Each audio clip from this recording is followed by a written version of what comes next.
My name is Thomas Easterly, and I am the Commissioner of the Indiana Department of Environmental Management, also known as IDEM. I bring you greetings from Governor Pence of Indiana, and I appreciate the opportunity to share with you Indiana's current perspective on the Environmental Protection Agency's proposed 111D regulations for fossil-fueled electric generating units.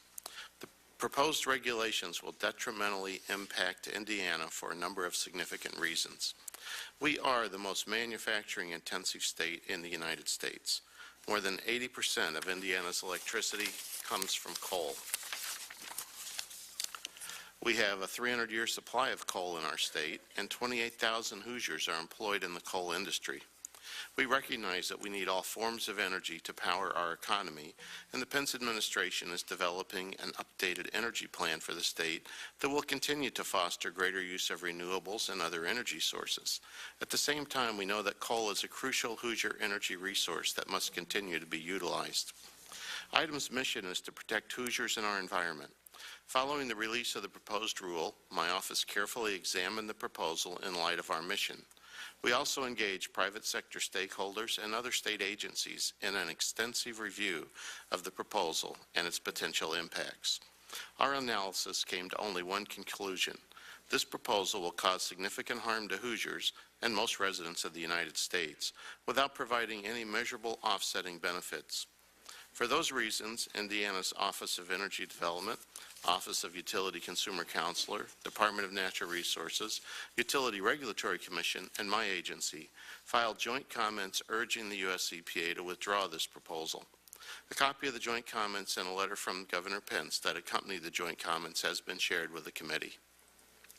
The most ironic impact of the proposed regulations is that they are likely to increase worldwide greenhouse gas emissions by decreasing the international competitiveness of U.S. businesses due to increased energy costs. Competitive businesses have been investing in cost-effective energy savings activities for decades. Under this proposal, the total cost of the products produced in the United States will need to increase, eroding our international competitiveness and resulting in the loss of manufacturing jobs in Indiana and across the nation. Well, when these businesses close, U.S. emissions will decrease, but worldwide greenhouse gas emissions will increase as our businesses move to areas with less efficient and more carbon-intensive energy supplies.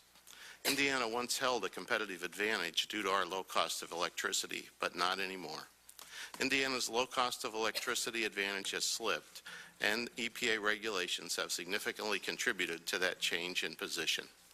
The State Utility Forecasting Group in Indiana has forecasted a 30% increase in Indiana electrical costs, in part from U.S. EPA regulations already in place, and the 111D proposal will add additional costs on top of that 30%. U.S. EPA itself predicts that its 111D proposal will increase the cost of natural gas and the cost per kilowatt hour of residential electricity by about 10% in the next 6 years. Furthermore, increases in energy costs hit the poor, elderly, and most vulnerable in our society first. At a time when Indiana is doing all that it can to grow its economy and create jobs, the EPA's proposal creates a very real possibility that the increased energy costs will slow our economic progress and raise people's utility bills. In Indiana, we are obviously concerned about the economic impact of EPA's proposed rules on business and consumers, but we have also filed 31 pages of technical comments. We want to make sure the rule does not result in unintended consequences such as reduced reliability resulting in brownouts, or not yet having all of the necessary infrastructure in place to convert from coal to natural gas. For purposes of due diligence, Indiana is evaluating all available responses to the proposed regulations, from submitting a state plan to participating in a regional approach, or simply refusing to comply at all, known as a just say no option. However, the fact that this misguided policy will harm Hoosiers and other people in our country, while actually increasing the worldwide level of the very emissions it is designed to increase, compels Indiana to oppose the proposed regulations. Thank you for the opportunity to share our views and welcome your questions. Thank you, Mr. Easterly.